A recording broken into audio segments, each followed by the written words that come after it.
4212. Di sini saya akan membahas soal yang ketiga nih, yaitu analisis independensi dengan chi-square. Yuk, simak pembahasannya.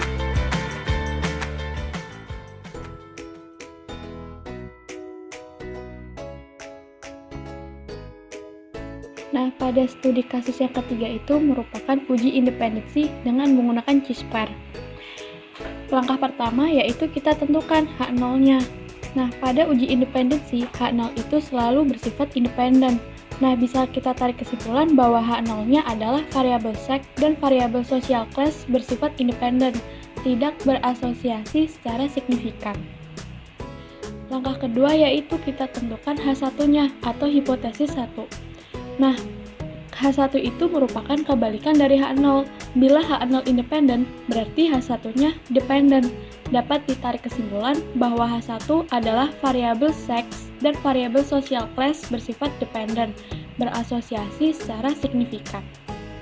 Langkah ketiga yaitu kita tentukan statistik ujinya.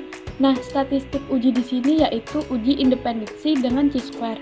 Banyaknya baris di sini adalah 2 dan banyaknya kolom adalah 4. Nah, pertama kita cari frekuensi harapannya dengan menggunakan rumus EIJ sama dengan N1 dikali NJ per N.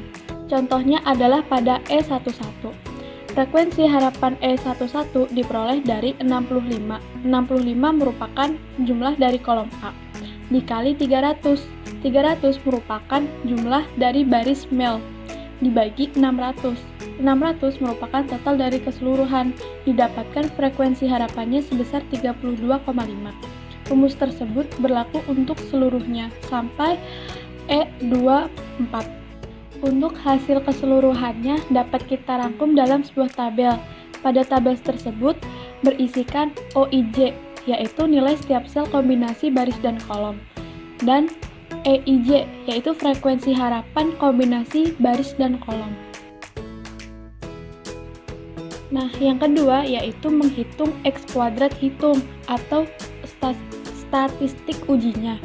Nah, X kuadrat didapatkan dari rumus jumlah keseluruhan dari OIJ dikurangin EIJ lalu dikuadratkan dibagi besarnya EIJ.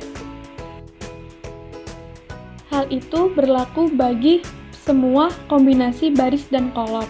Setelah kita jumlahkan, maka akan diperoleh besarnya X kuadrat hitung, yaitu 6,33.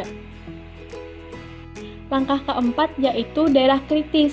Pada taraf nyata alfa 0,05 atau 5%, dapat kita cari di tabel distribusi X kuadrat dengan derajat kebebasan rumus baris kurangin 1 dikali kolom kurangin 1. Di sini terdapat baris sebesar 2 dan kolom sebesar 4. Jadi, 2 dikurangin 1 dikali 4 kurangin 1, sehingga didapatkan hasil sebesar 3.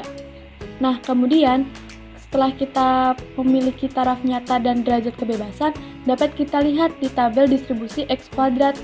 Maka diperoleh X kuadrat tabel sebesar 7,81472. Langkah kelima yaitu kriteria uji. Nah, karena tadi didapat X kuadrat hitung sebesar 6,33 dan X kuadrat tabel sebesar 7,81472, dapat diartikan bahwa X kuadrat hitung lebih kecil sama dengan X kuadrat tabel, maka diputuskan tidak tolak H0. Kesimpulannya adalah, pada taraf nyata 5% berdasarkan data sampel yang diperoleh, bahwa variabel sex dan variabel social class bersifat independen atau tidak berasosiasi secara signifikan.